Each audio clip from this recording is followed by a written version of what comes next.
Having to race. Here comes Rossi. Here comes Valentino. Oh, no, not this time. Biaggi holds it. Through the S's they go, in synchronisation. These two pulling away from the rest of the field. That's the view that Biaggi's got. You can't see Rossi because he's almost alongside on the outside. Yeah, Biaggi making sure that Rossi has to take the very long line around into Melbourne there. Rear shot onto Rossi's Honda. Down towards Goddard's they come again. Very different lines, remember, these two take. There you can see, look at the difference. Who comes out best though? Well, Rossi's right behind them as they come across the start-finish line. Down there, they're looking at their pit boards. They don't need to as they go past the start-finish and past our commentary position. It is Biaggi and Rossi neck and neck with 13 laps to go. Who's going to be lucky though? That's the question. Barris still in third position. Noriyuki Haga having a sensational race in fourth position, and who knows, could be headed for a podium if he keeps down and his head down and going as strong as he is. Another 133.417 from the Japanese rider Noriyuki Haga. Yeah, he's faster than any of these three guys up front at the moment. So Haga moving into the kill on Biaggi, Rossi and Barros. And of course, this isn't just a race for the British Grand Prix, this is the race for the championship. These two guys, Biaggi and Rossi, have finished first and second in the last two races. Biaggi won Assen, Rossi second. 2 weeks before that in Catalonia, Rossi first, Biaggi second. So these two guys are just making the 2001 World Championship all their own. Biaggi really starting to knuckle down to it now. He doesn't want to lose first place to Biaggi. 21 points between them in the championship and about 2 inches between them on the track itself as Rossi comes alongside. This time he makes it and he goes through into the lead for the first time. The crowd go absolutely nuts. Jerry Burgess is looking somewhat pensive, but very happy, I'm sure, even though he's not showing it. Just a couple more turns for Valentino Rossi, who leads this race. He started in 11th place. He made it through after 13 laps into the lead and has never looked back. That's right, here at Donington, the doctor is in the house and is going to take another brilliant win. Such a good time to do it. Rossi wheelies over the line to take the win. Biaggi, his closest rival, will take second. He saved his best ever race for his adopted homeland and was clearly delighted and relieved after all his problems. The gap was now back to 26 points, and perhaps more importantly, had dealt Biaggi a severe psychological blow. Chris Walker finished 15th in what was to prove his last race. His team boss's patience ran out, and he was sacked. Another win, yes, but Rossi was beginning to feel the pace of a breakneck campaign. I need a stop after this race because I was very tired. But after Donington, we fly to Japan for go to try the VTR, the superbike for the 8 hour, and stay 1 week. When we return, we go direct to Sachsenring, and we arrive in Sachsenring. I arrive in Sachsenring, finish very tired, and I make a bad race. And Biaggi has a good race. And Biaggi win, so the situation was not good because I arrived very near, only 10 points of disadvantage. And after Sachsenring, have the stop, 1 month of stop. I think he win the championship already. Over at Shell Advance, Leon Haslam had inherited Chris Walker's V4. Some doubted the wisdom of that decision. They were proved right on the second bend in Germany.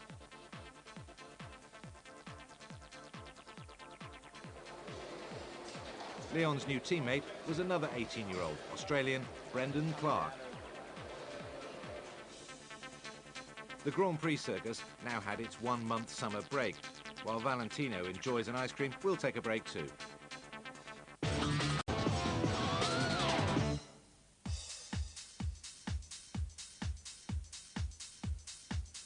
Welcome back. After the riders' month off, Max Biaggi, the self-styled king of Brno, arrived in the Czech Republic for round 10, confident his star was in the ascendancy, trailing Rossi by just 10 points. For me, Biaggi arrived to sure win that race, and I arrive more quiet. I say, okay, if Biaggi win, no problem, have 10 points, try to make second. for me, not a problem, I think. And if I lose, is anyway I have 7 races after, or 6, I don't remember.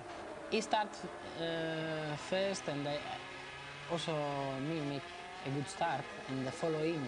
And he make the first part of the race impressive. Always lap record, lap record, lap record. And for me, it's very difficult to stay behind. But I am able to stay, and after 5 or 6 laps, Biaggi look back and see me. He think he's alone, you know. And from this moment, he became a little bit nervous. Try to push anyway very hard.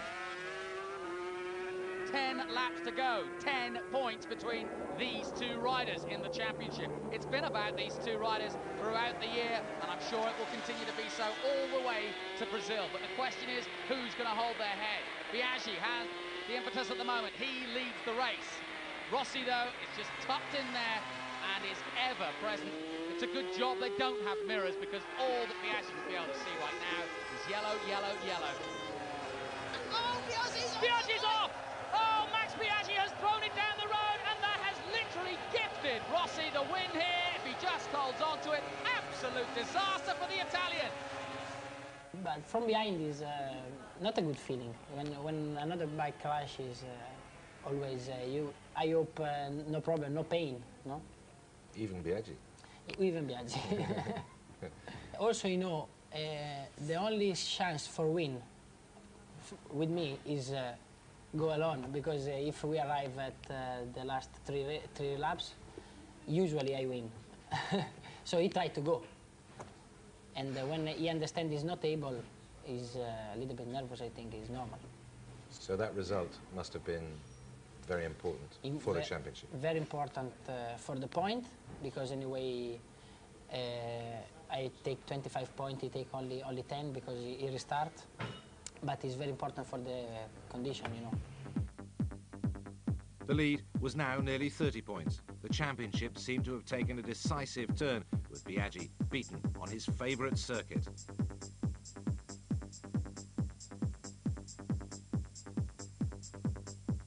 Estoril in Portugal was the next port of call, and while the championship seemed to be about 2 people, Norigabe made a late call for fall of the season.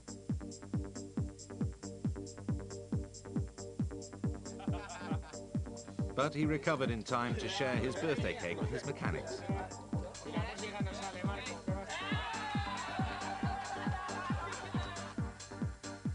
Meanwhile, Max Biaggi took pole for the 4th race in a row. Estoril is not my track, but and Biaggi make the pole position and all. But in the race, Biaggi is not fast as Bruno.